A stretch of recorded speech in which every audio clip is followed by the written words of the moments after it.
Hi, my name is Stephanie Stillo. I'm a curator in the Rare Books and Special Collections Division, and I am delighted to welcome you to another segment of From the Vaults. So today we want to talk about arguably one of the most important works in the Arrowmount Library, and it is an illustrated edition of John Donne, the 17th century English poet, with original lithographs by the American artist June Wayne. So to talk about this work and why it's so important, we are actually joined by another John Donne fan, our resident medievalist, Mariana Stell. So Mariana, thank you so much for joining us today. Stephanie, it's my pleasure. John Donne has been a favorite of mine for a long time, and I'm thrilled that we have a copy in the Arrowmount Library. Mariana, who is John Donne? Tell me a little bit about him. So John Donne is a singular character in the 17th century. He's a Jacobean poet. He was dean of St. Paul's Cathedral, but he was a kind of an unlikely cleric. He had a bit of an episode when he was a young man where he fell madly in love with and secretly married his wife, Anne More, and he was thrown in jail for a brief period of time until the families reconciled. And after that, he was employed in various capacities until he joined the Church of England. Very good. So he's, in that time, he was working on poetry as well as some prose writing, and I was so excited to find the copy of John Donne's work in the Arrowmount Library, and so I'm here to ask you a little bit more about the artist involved. So Stephanie, tell me a little bit more about June Wayne and why this particular work was so instrumental in her development as an artist. June Wayne is a really fascinating character. So similar to how you're really interested in John Donne, I'm very interested in June Wayne.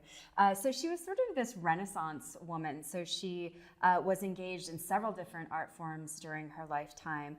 And she started really early. So she had her first gallery showing when she was a teenager. And she worked as an artist for the WPA. She even worked for the military, working with blueprints during World War II. So she's just this amazing woman that has this incredibly interesting history. But what she's really most famous for is founding the Tamarand Lithography Workshop. And why this is so important was in the 1940s and 50s, lithography had really fallen off as an art form, as a legitimate art form for artists to engage with. And the Tamarand Workshop that she founded really brought lithography into sort of the modern era, into something that was a respectable and valued art form. And what's so interesting about the Songs and Sonnets by John Donne was that this is really the book that launched the Tamarand Workshop. So June was looking for a lithographer to work with in the United States to create these illustrations, and she wasn't really having much luck. She was working with a lithographer in New York, and it just wasn't coming together as a project. And so she ended up going to France. And she worked with a lithography workshop in France with a specific master printer. And in France at that time, workshops were quite prolific. So artists that wanted to engage in any really original print form could go to a certain workshop. And so she went to a lithography workshop, and she created these beautiful, really experimental, fascinating illustrations for the poetry of John Donne, and she was very, very inspired by this project. And so when she came back to the United States, she sort of used this portfolio of prints to prove the worth of an artist and a master printer working together, and the power of these images and the quality of these original lithographs really is what eventually convinced the Ford Foundation to give her the funding to actually found the Tamarand Lithography Workshop. So it's this really fundamentally important book, and we are so lucky to have a copy in the Arrowmount Library. So this is the project that launched her as a lithographic artist. Yeah, absolutely. She had worked a little bit with lithography previously. She'd sort of dabbled, but she was never, her creativity was never really unleashed in the way that it was in this particular work when she was able to really settle down with a master printer and really let the creativity sort of come to her naturally. So the John Donne suites are what inspired her? Yeah, I think so, absolutely. And I think she was incredibly committed to this project, so much that she had to go to another country to complete it. So another really interesting example is the illustration that she created for the poem, The Relic. And you can see here that she is using oxidation on the zinc plate to be able to create these really interesting organic patterns throughout the illustration, throughout the original print. And then she pairs that oxidation with this wonderful contrast between light and dark. So really, really moving imagery here. So this is also a really lovely example of her creativity and experimentation. And this is probably one of the most well-known images from the suite. So Wayne often used different forms of sort of stopping out to create these differences between light and dark. So she would use things like sand, right? She was always very creative with this. And this was an early expression of this creativity. So she actually used salt on the plate as a stopping out. And so what it did is that it created this amazing and fascinating sort of bite into the zinc, into the plate that she was working with. And so you get this incredible texture sort of throughout. And again, this these sort of differences between light and dark. And it's really difficult to think that Wayne could have accomplished this particular image really in any other way. And a lot of these methods that she used to create the images really throughout this work became sort of fundamental to the next 50 years of creative lithographic printing. So an additional example, and I think that this is one that I think is really telling, is that so Wayne used lithography for the reason that a lot of artists use lithography, is because you're able to capture these incredibly dark and resonant blacks. So you're able to create these wonderful moments that are stark contrasts between sort of light and dark. And one of the reasons this was really important, I think, for Wayne, especially for this project, was because she was increasingly becoming very interested in the cosmos. So she was very interested in space exploration. She was interested in learning about the heavens and the cosmos. She even worked for NASA for a little bit, which is very interesting, or worked with NASA, I should say. But you can really see this early interest here, where you have this wonderful dark background, and you have these figures that are sort of embedded as clusters of stars, and they're kind of untethered, and they're kind of floating within the cosmos. And it's just this incredibly beautiful and creative way to envision these characters.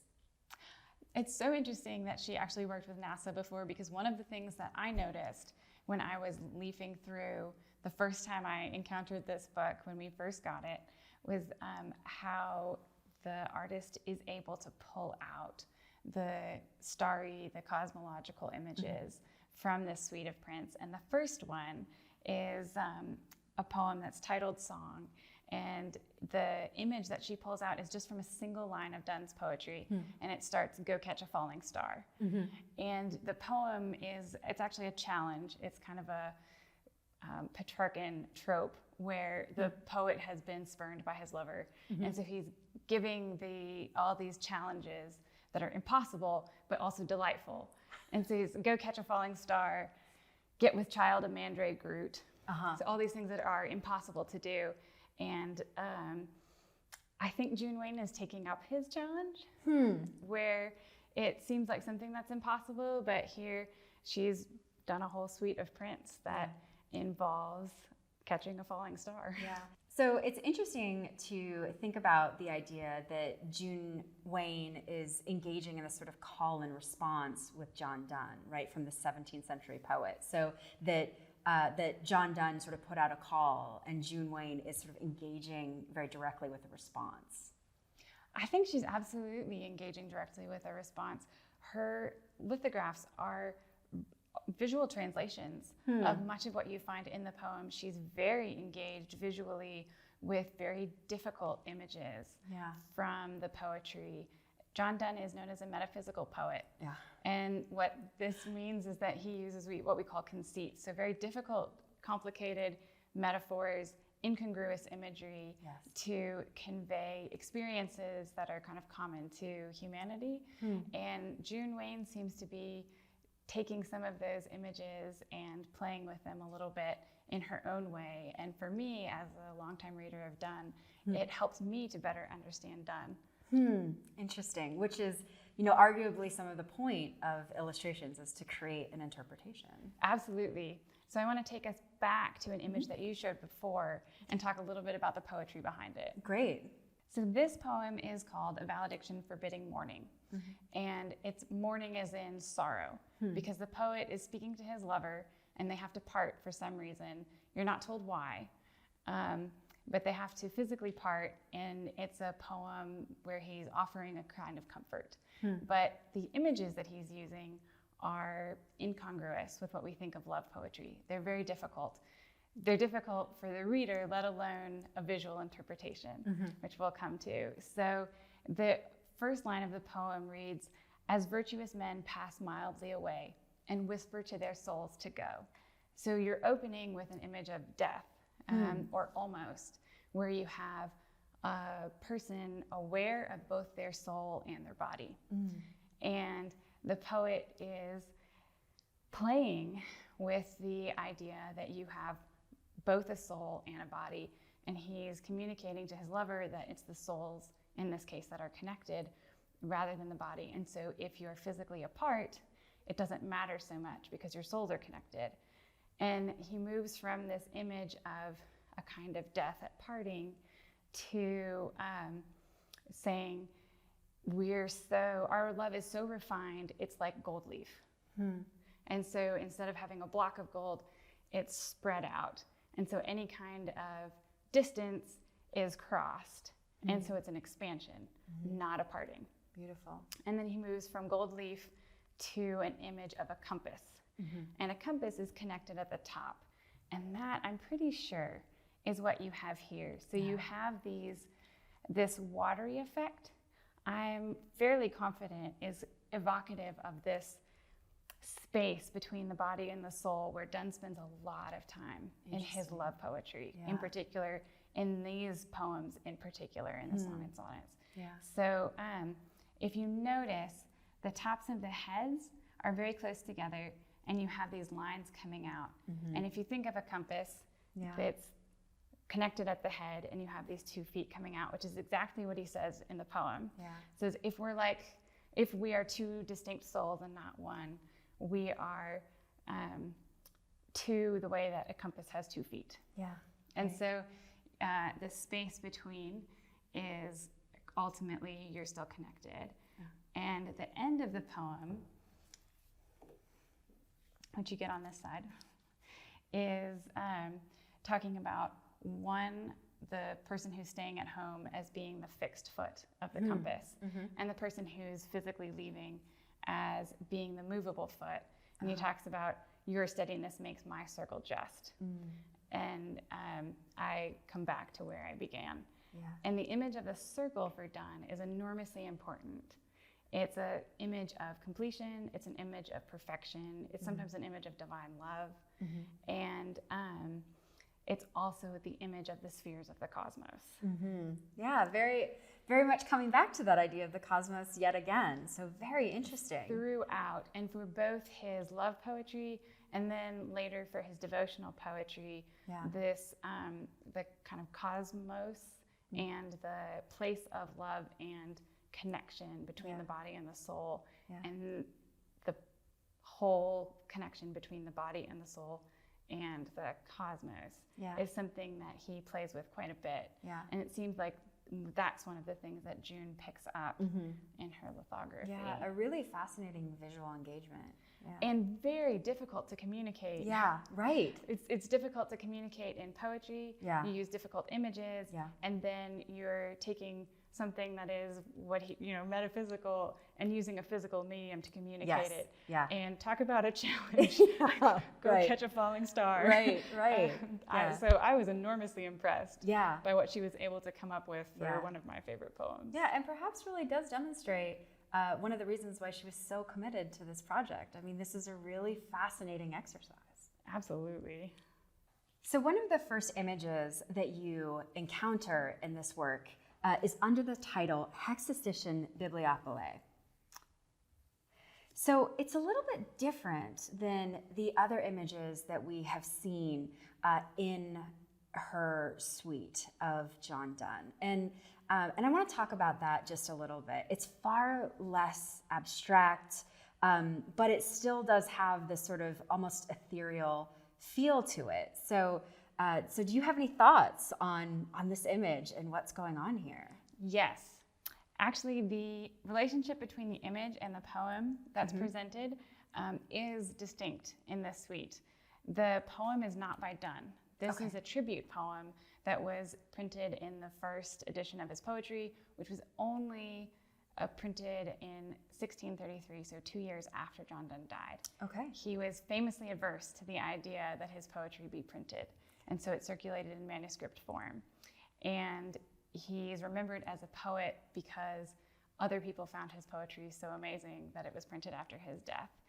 And the image is working off of an actual statue. And so the blockiness that you see here, the stone, is because it's referencing an actual monument that you can go now to St. Paul's Cathedral to see. Oh, wow. So this monument is one of 7 that was in the old St. Paul's, where Donne was dean and preached. And it survived the fire of 1666, one of 7 monuments that did. And so it was erected in the new St. Paul's, which you can see now. And Donne was actually involved in its commission. So he sat for it before he passed away. And the kind of winding cloth that you see him in, so he had himself be presented here in his death shroud. And that sounds morbid, but Donne was very interested in the relationship between the body and the soul. And he was therefore very interested in the relationship between death and the afterlife. And so for him, and his divine poetry deals a lot with the overcoming death. And his publisher plays with that a little bit. So John Marriott's poem talks about how the sheets that you see in the statue, the winding sheets, are referring to Donne's death, but the sheets of the pages of the books of poetry that you would buy are eternal.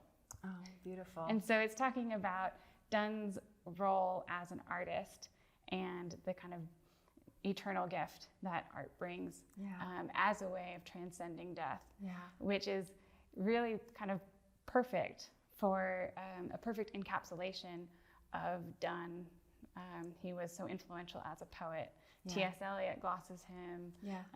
And so many people have been influenced by him. And so June Wayne has taken him out of the niche of the cathedral and put him in the kind of the cathedral of the cosmos, which is often where you find yourself if you're reading his poems, like a little ungrounded. And so I love the juxtaposition between the heaviness of the stone niche and then the expanse of the sky. Because for me, reading his poems, you feel both. Yeah, that's beautiful. And there is this sort of feeling or sense of eternity in this image, which is very interesting. Within a conversation between a poem and Nicholas Stone was the artist who carved it. He actually carved a monument for John Donne's wife as well.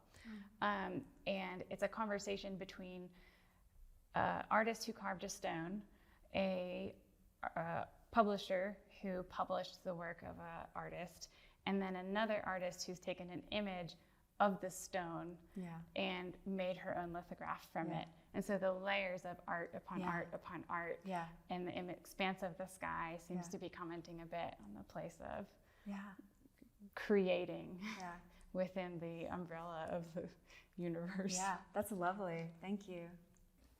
Well, Mariana, thank you so much for talking with me today about this amazing book and this amazing poet and amazing artist. This was great fun. So I hope you will join us for another segment of From the Vaults, where we explore more treasures from the Rare Books and Special Collections Division, as well as the Airmount Library.